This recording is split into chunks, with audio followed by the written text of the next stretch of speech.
Hello and welcome to The Vaccine. I'm Casey Briggs.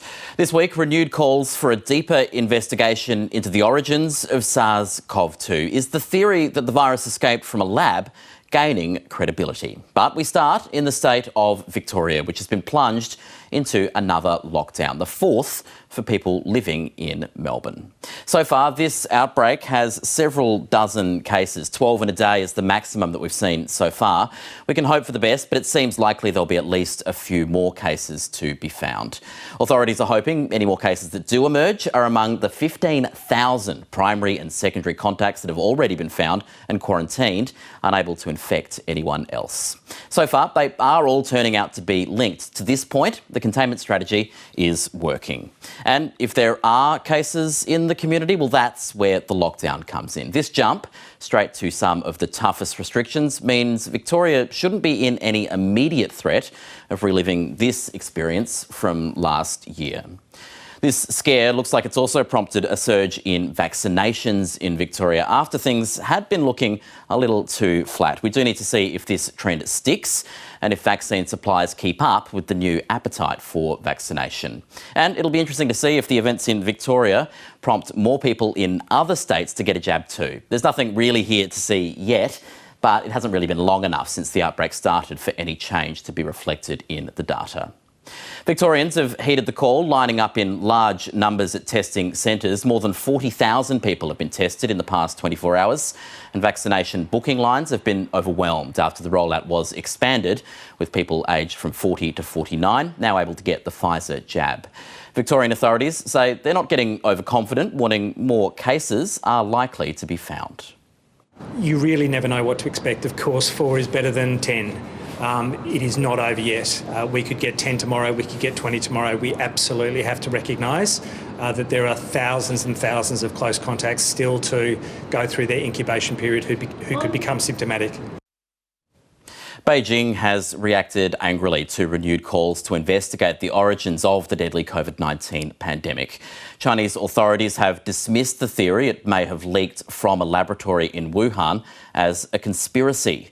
US President Joe Biden's asked intelligence officials to determine if it was a leak or if it came from human contact with an infected animal. ABC China correspondent Bill Bertels explains what we know. Unless you've been living under a rock in a distant galaxy far, far away, you've heard of it. Coronavirus. To date, more than 168 million cases, at least 3.5 million people dead, and the search for patient zero continues. At the heart of that search is the question, where did it come from? From the beginning, the prevailing theory has been this virus passed from animals to humans. It still is. The wet market in Wuhan, China was linked to early COVID cases. But more than 18 months after the first case was reported, no one knows what animal might have been the source. It was initially thought it was a bat, the same as the SARS epidemic almost 20 years ago. Most coronaviruses that we know of are of origin that have infected the population, SARS-CoV-1, MERS, generally come from an animal origin. The US Centers for Disease Control website still says, we know that it originally came from an animal, likely a bat. But now, what was considered a conspiracy theory, that the virus came from a lab in Wuhan, is now being seriously considered. President Biden now calling on the U.S. intelligence community to intensify its investigation into the origin of COVID-19. And US President Joe Biden has conceded the American intelligence community is split between the two theories, albeit with low to moderate confidence in either. Wuhan, China is home to the Wuhan Institute for Virology, which studies coronaviruses. And the Wall Street Journal, citing a previously undisclosed US intelligence report, recently revealed 3 researchers from that institute became sick enough that they sought hospital care in November 2019, a month before China reported its first case. In fairness, though, in China, even for a moderate cold, people usually go to the hospital to see a doctor. It comes from China. The Trump administration's dogged pursuit of China as the culprit for the pandemic cast its lab leak theory in a dubious light. Beijing all along has characterised it as nothing more than a smear campaign. and has actually turned the accusation back on the US, alleging without any evidence that the virus came from a US Army laboratory.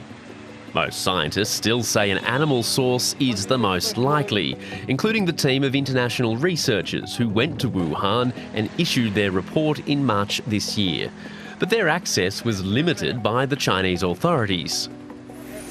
Now, the Biden administration is asking the US intelligence community and other agencies for a 90-day review on the origins of this international catastrophe.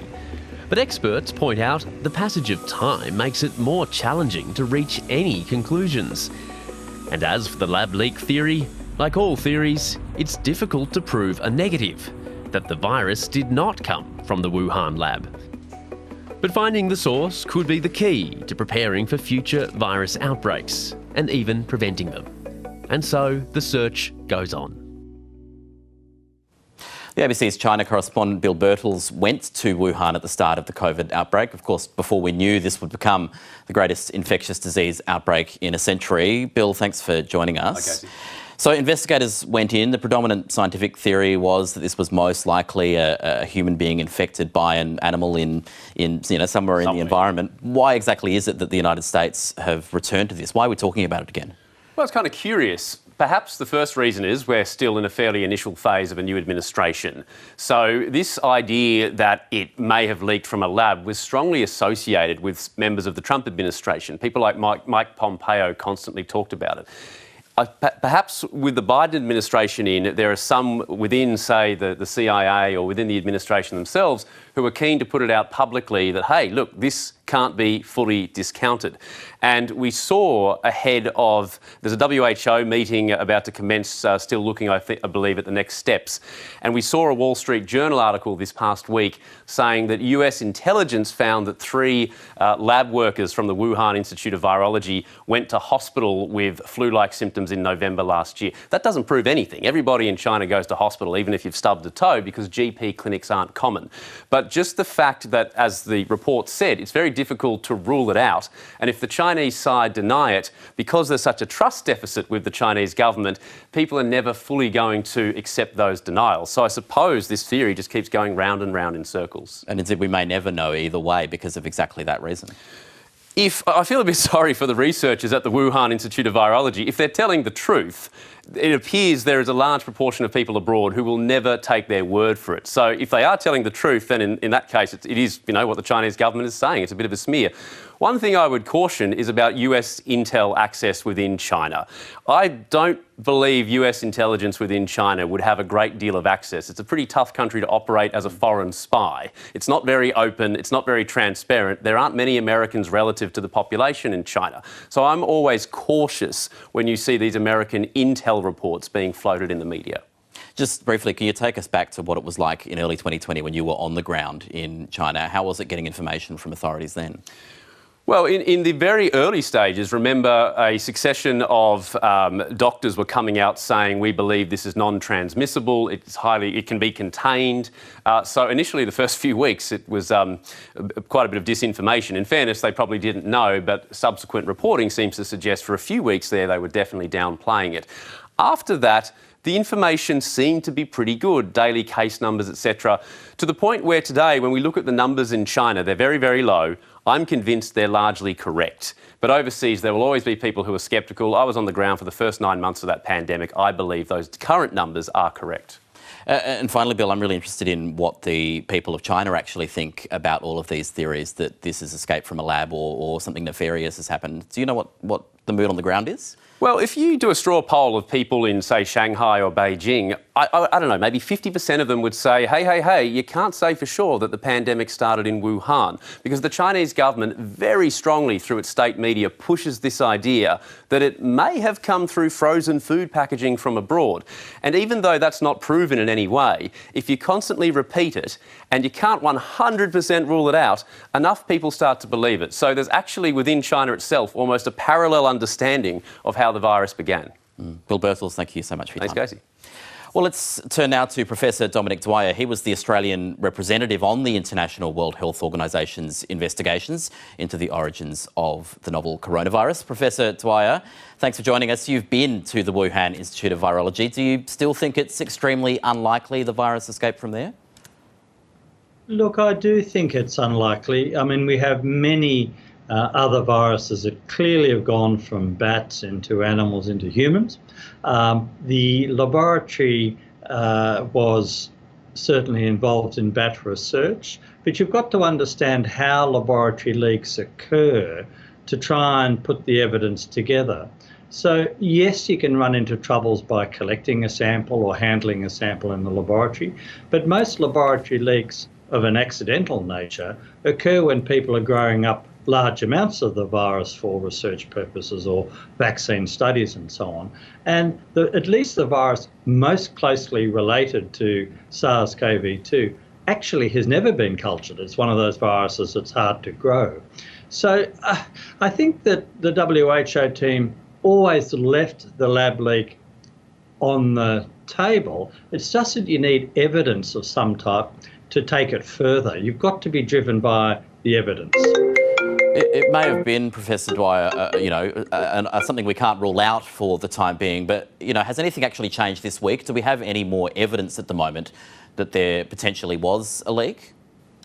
No, look, I don't think we do have any evidence. The US intelligence forces were asked to show if they had any information that might be helpful. They haven't done that as yet. The fact that President Biden said that he's getting conflicting reports from his intelligence agencies, to me suggests that there is no clear evidence, because otherwise it would be obvious what was going on.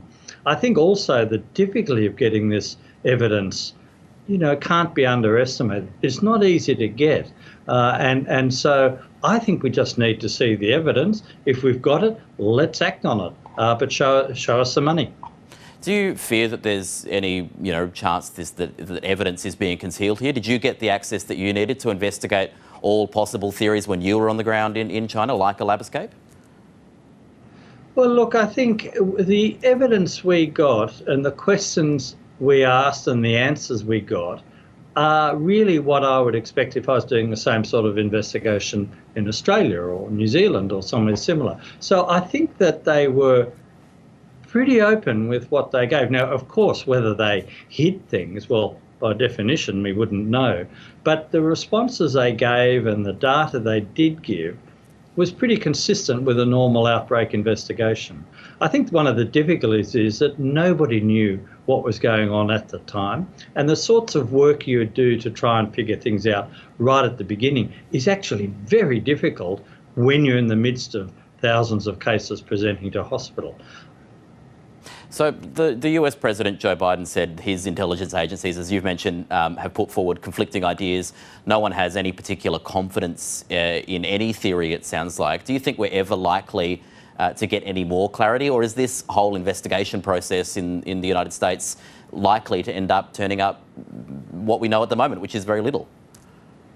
Well, look, you've got to remember that origins of diseases, those sorts of studies can take many, many years. I mean, we've had Ebola virus outbreaks in Africa for 40-odd years, but it's only in the last few years that the origin of that virus became apparent. Same with SARS back in 2003. It took 10 or 15 years before the causative sort of virus in animals was found. So it can take time. Then the key thing is the only way you're going to act on evidence and investigate things if people are cooperative. And so you have to develop cooperation, you have to work with people in an open and transparent manner to get things done. So the more people fight about it, or the more people use politics to score points or whatever it might be, the less likely you are to get the cooperation to work together to sort it out. So I would plead that the diplomacy improve so that we can get on and do the science. Professor Dominic Dwyer, appreciate your time and your insights so much. Thank you for joining us. Thank you, Casey. And that's the show for this week. Do join us again next time. And remember, you can continue to access ABC News programs across all of your devices anytime on iView. Bye for now.